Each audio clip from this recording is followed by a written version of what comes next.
Good evening, Ram Ram, जय हिंद दोस्तों। कैसे हो सभी लोग? चलिए, लेक्चर स्टार्ट करने से पहले कुछ कहना चाहूंगा बच्चों। देखो, गिरते हैं सहसवार ही मैदान जंग में, गिरते हैं सहसवार ही मैदान जंग में, वो शख्स क्या गिरेगा जो घुटनों के बल चले।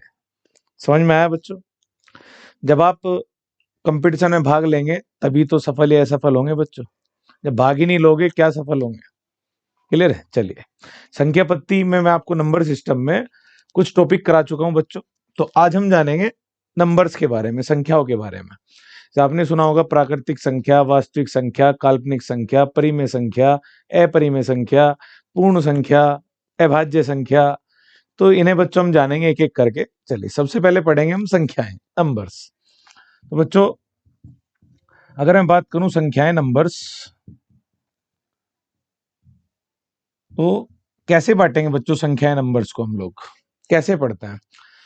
ठीक है, तो आपने एक नंबर लाइन सुनी होगी, संख्या रेखा। संख्या रेखा सुनी होगी सबने। ऐसे बना लेते हैं एक संख्या रेखा, बचपन में पढ़ते थे कि बीच में जीरो बना लेते थे, इसके बाईं तरफ लेफ्ट साइड चलते थे माइनस के मान, और दाईं तरफ चलते थे प्लस के मान। पॉजिटिव वैल्यूज इधर लिखते थे और नेगेटिव वैल्यूज इधर लिखते थे बच्चों। -1, -2, -3, इधर +1, +2, +3, ऐसे चलेगा। ठीक है, -1, -2, -3, माइनस की वैल्यूज लेफ्ट साइड में जीरो के और राइट साइड में ऐसे। इसको बोलते थे नंबर लाइन। ठीक है, संख्या रेखा बच्चों। नंबर लाइन का मतलब संख्या रेखा बोलते थे। चलिए, अब मैं आपको बताता हूं। सबसे पहले हम संख्याओं को बांटेंगे बच्चों दो कैटेगरी में। एक कैटेगरी आपने सुनी होगी रियल नंबर्स, वास्तविक संख्याएं, और दूसरी कैटेगरी है बच्चों काल्पनिक संख्याएं, जिसे क्या बोलते हैं? Imaginary numbers. ठीक है, तो एक कैटेगरी आपने सुनी होगी बच्चों वास्तविक संख्याएं, जिनको बोलते हैं हम रियल नंबर्स। ठीक है, दूसरी कैटेगरी है बच्चों आपकी काल्पनिक संख्याएं, जिसको बोलते हैं हम लोग इमेजिनरी नंबर्स।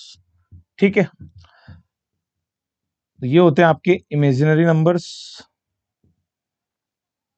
और ये होते हैं आपके रियल नंबर्स। क्या डेफिनेशन है बच्चों इनकी, कैसे पहचानते हैं रियल नंबर्स? ठीक है, तो ये मैंने संख्या रेखा बनाई है, ये ध्यान से सुनना। जिन संख्याओं को संख्या रेखा पर प्रदर्शित किया जा सकता हो, तो रियल नंबर्स क्या होते हैं? Which can be denoted on number lines. ऐसी संख्याएं जिन्हें संख्या रेखा पर प्रदर्शित किया जा सकता हो। तो वास्तविक संख्याएं क्या कहलाएंगी बच्चे? आप एक पेन पेपर लेके बैठना बच्चों, जो जो बोलो नोट करते जाना। तो नंबर लाइन पर जिन्हें डिनोट किया जा सके, प्रदर्शित किया जा सके, वो क्या कहलाएंगे? आपकी वास्तविक संख्याएं। तो इन्हें डिनोट किया जा सकता है, प्रदर्शित किया जा सकता है। ठीक है, और जिन्हें नंबर लाइन पर प्रदर्शित नहीं किया जा सकता, संख्या रेखा पर प्रदर्शित नहीं किया जा सकता, नहीं बता सकते, वो क्या कहलाएंगे बच्चों? जिन्हें डिनोट नहीं किया जा सकता, संख्या रेखा पर दिखाया नहीं जा सकता, वो क्या कहलाएंगी? काल्पनिक रेखाएं। क्लियर है यहां तक बच्चों? चलो, अब वास्तविक संख्याओं की अगर मैं बात करूं संख्या रेखा पर, जैसे बच्चों इस नंबर लाइन पे कोई मान धनात्मक हो, पॉइंट में हो, प्लस का हो। मान लो मैं कहूं 0.5, मैंने कहा आपसे 0.5 दर्शाओ। कहां दर्शाओगे बच्चों 0.5? तो आप कहोगे 0 से ज्यादा है, 1 से कम है और उन दोनों के बीच में है, तो कहीं यहां होगा। मैं कहूं 0.324, आप कहोगे 0.3 भी 0 से ज्यादा है। अब मैंने कहा -3, -2, -3.2, तो -3.2, -3 से पीछे चलेंगे आप। क्लियर है?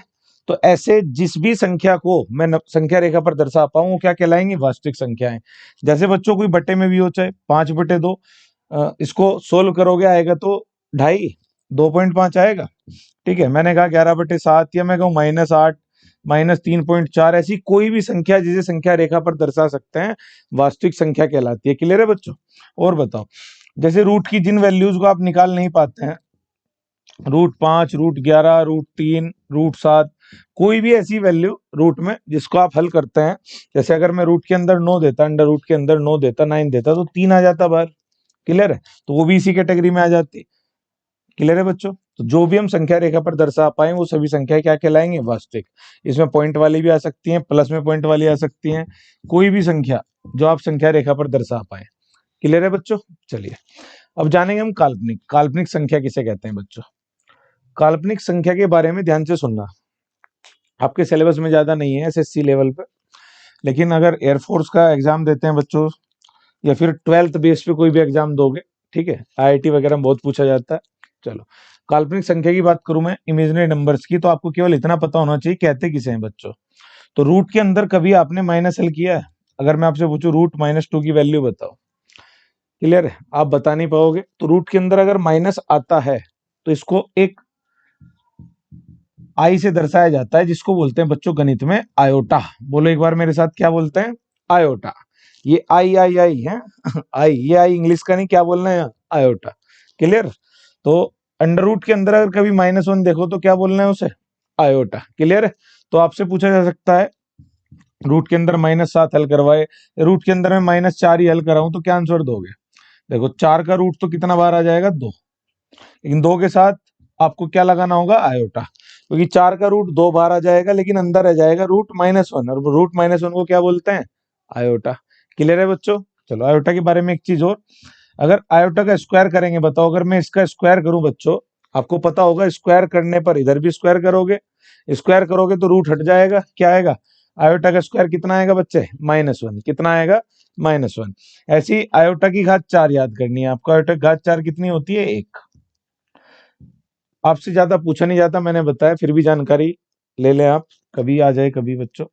तो आयोटा स्क्वायर कितना हुआ? -1, और आयोटा की पावर 4 कितना होता है? 1। क्लियर है यहां तक? चलिए, अब बात आती है बच्चों, अगर मैं इन दोनों संख्याओं को मिलाकर एक संख्या लिख दूं, अगर मैं वास्तविक और काल्पनिक को मिलाकर एक संख्या लिख दूं, जैसे मैं कहूं आपसे कि मैंने 3 + 4 आयोटा लिख दिया, कितना लिख दिया?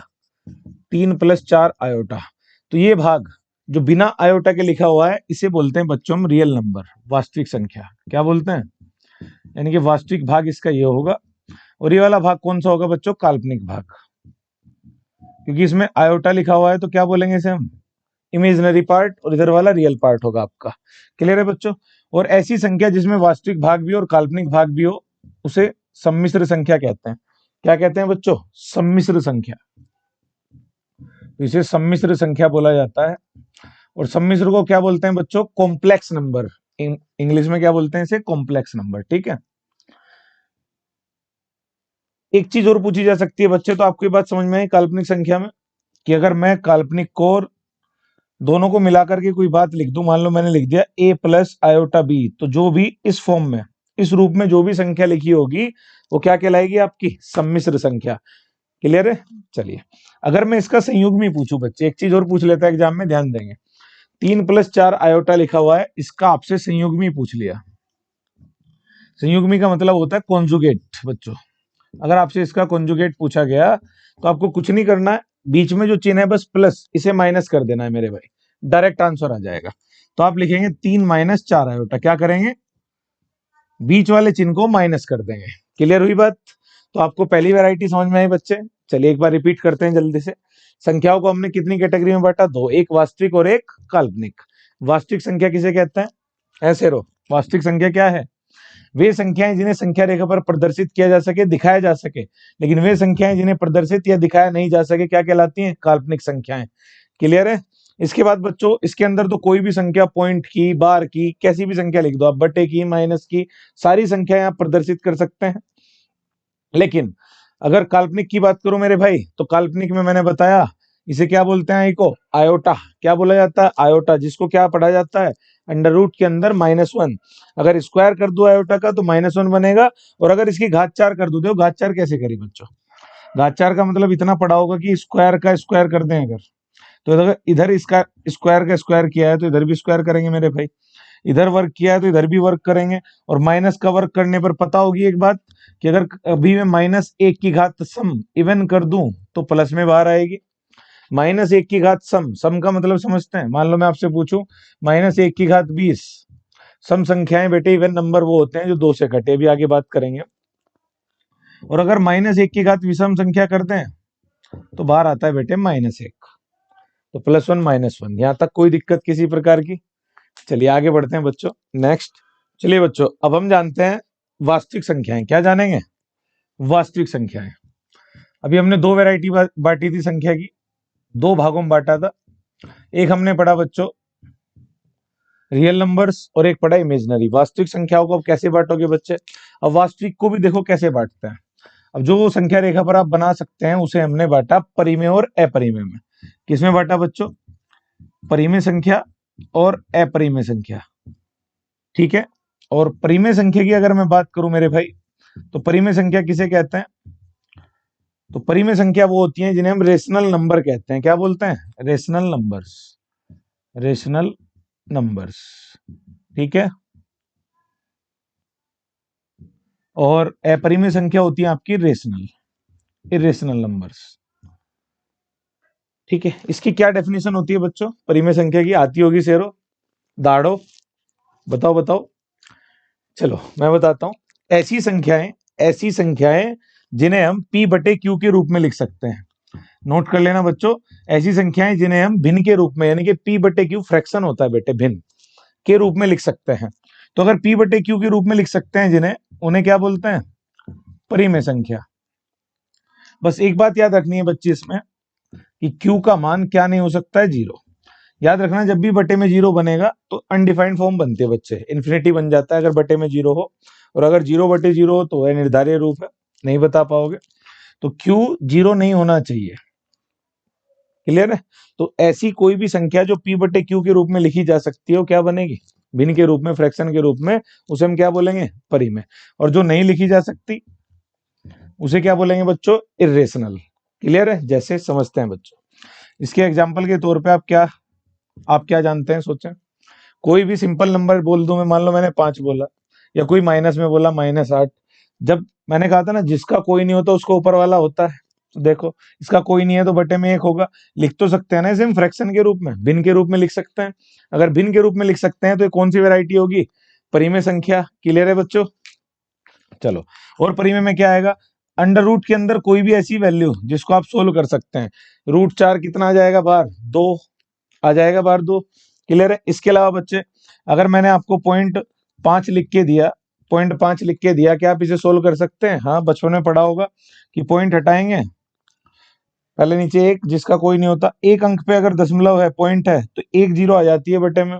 तो ये भी 1/2 ही तो है बच्चे। तो पॉइंट में कोई भी ऐसी वैल्यू मान लो मैंने ये लिख दिया, तो ये सब वैल्यूज किस में जाएंगे बच्चों? रेशनल नंबर में, परिमेय संख्या में। तो रूट की वैल्यू माइनस में हो जाए, या फिर आपने एक और सुने होंगे बच्चे, उस पर भी आएंगे हम, पॉइंट पे भी डिस्कस करेंगे अच्छे से, दशमलव संख्या पढ़ेंगे अभी हम। क्लियर? अब बात आती है बच्चे अपरिमेय संख्या की।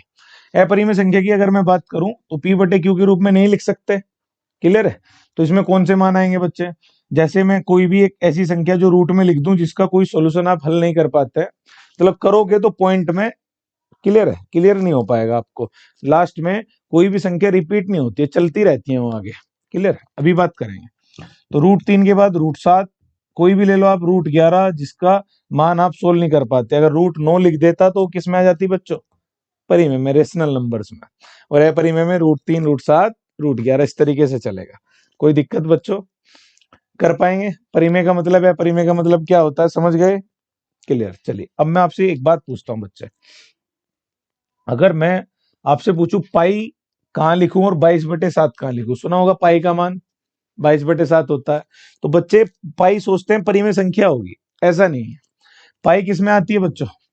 अपरिमेय में, क्योंकि पाई का मान क्लियर नहीं है। जो आप 3.14 लिखते हैं ना, इसके बाद 1.591 कुछ ऐसा चलता है बच्चे। क्लियर है? तो ये रिपीट नहीं होता है।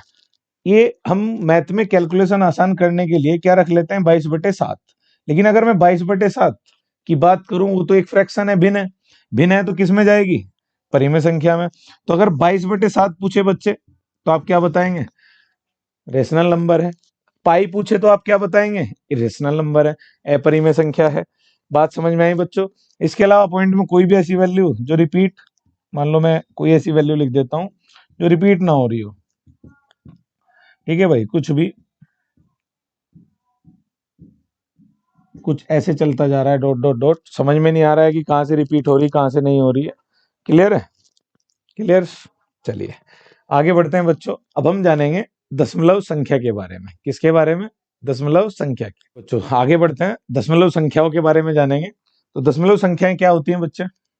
डेसिमल नंबर्स तो आपने सुना होगा। दशमलव संख्याएं, अगर मैं बात करूं आपसे डेसिमल नंबर्स की, तो आपने क्या सुना है बच्चों? चलो फिर से दाड़ो, आज का लेक्चर ऐसे ही है, पहले आपको जानना है सभी संख्याओं के बारे में। डेसिमल में आप दशमलव जो लगाते हैं इसके भी बेटा टाइप होते हैं, या तो शांत दशमलव बोलेंगे या अशांत दशमलव बोलेंगे। क्लियर है?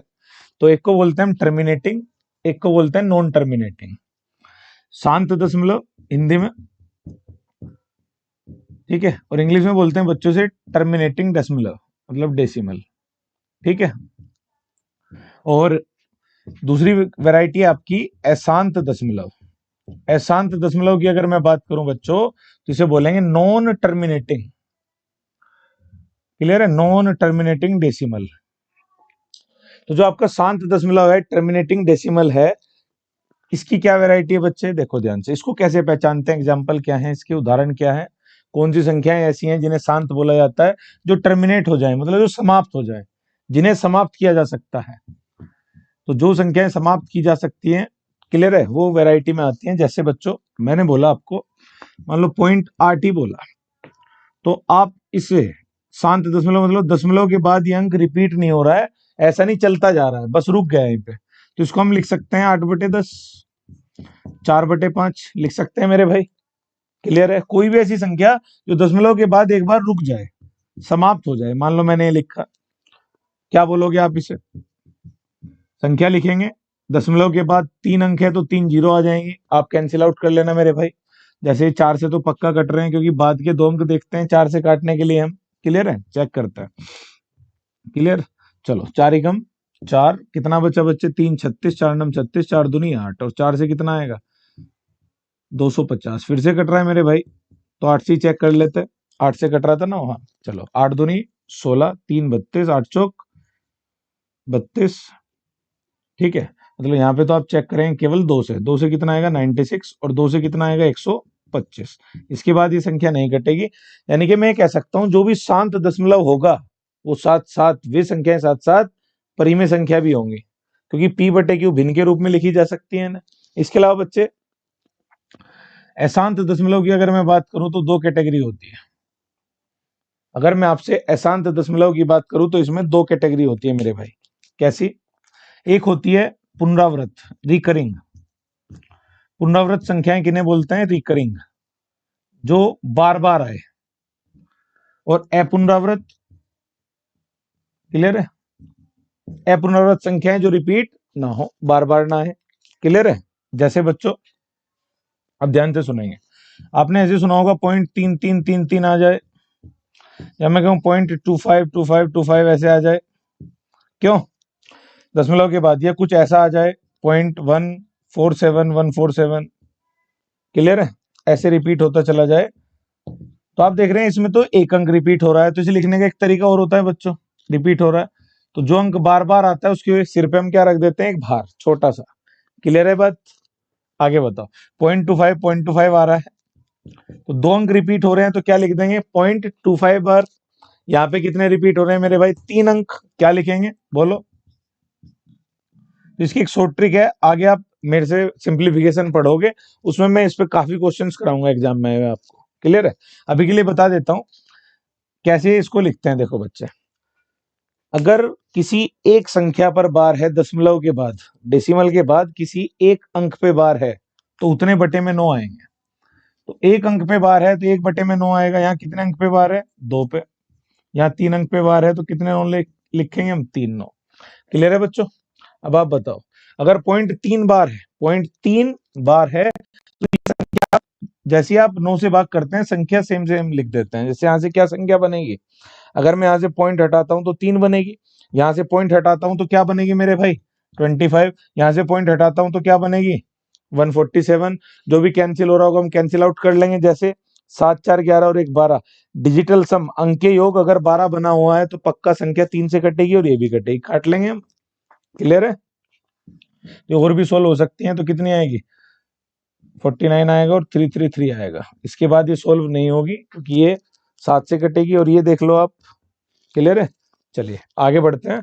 तो आपने क्या देखा, पुनरावृत किसे बोलते हैं मेरे भाई? डेसिमल में ही चल रहा है, दशमलव संख्याओं में एक शांत दशमलव और एक अशांत। शांत दशमलव की कैटेगरी, शांत हो जा मेरे भाई, समाप्त हो जा। क्लियर? एकदम समाप्त। तो जैसे ही जहां पे भी दशमलव खत्म हो जाए, ये समाप्त हो गया, 3 अंकों पे, 1 अंक पे समाप्त हो गया, तो इसे हम p/q भिन्न के रूप में लिख सकते हैं। ठीक है?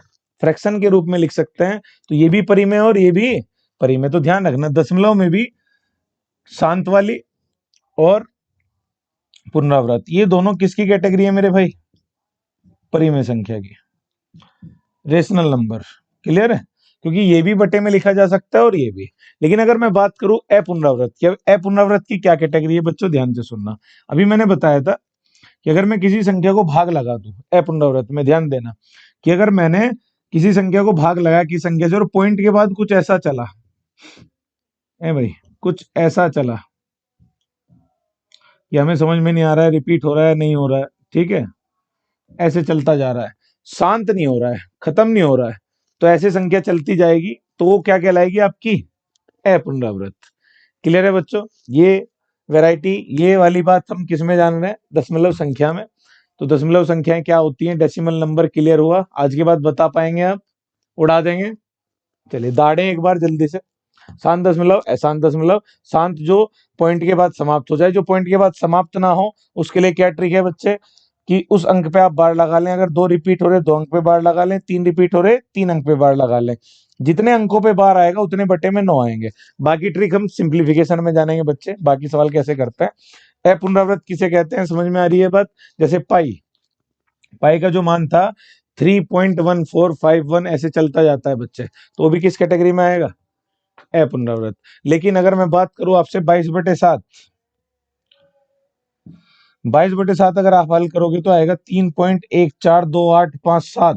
तो कौन रिपीट होगा बार बार? 142857, 142857। आप डिवाइड करके देखना घर पे, 22/7 में क्या चलेगा? 3.142857, 142857 चलता रहेगा मेरे भाई। तो ये बार बार चलेगा तो इसके ऊपर बार आ जाएगा। क्लियर? चलिए, तो ये कौन सी वाली वैरायटी हो जाएगी? पुनरावृत। दशमलव समझ